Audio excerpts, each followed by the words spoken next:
Sudarlun Menteri Agama Lukman Hakim Saifuddin tiba di Bandara Malikul Saleh pada pukul 17.30 waktu Indonesia Barat menggunakan pesawat komersil Senin kemarin sore.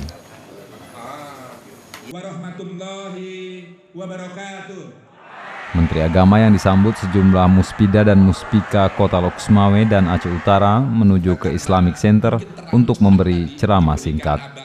Kunjungan utama Menteri Agama itu yaitu menjadi pemateri kuliah umum dan sekaligus meresmikan gedung syariah Stein Malikul Saleh Lok Sumawe. Harus ada upaya dari kita semua, tidak hanya pemerintah, tapi seluruh masyarakat kita untuk lebih memperbaiki kondisi pemakaman itu. Nah, tidak hanya kondisinya, tapi juga yang tidak kalah pentingnya adalah bagaimana penjelasan sejarah. Saya dengar sudah ada museum tadi ya, di sana ada museum, hanya sayang saya waktunya sangat terbatas, tidak sempat.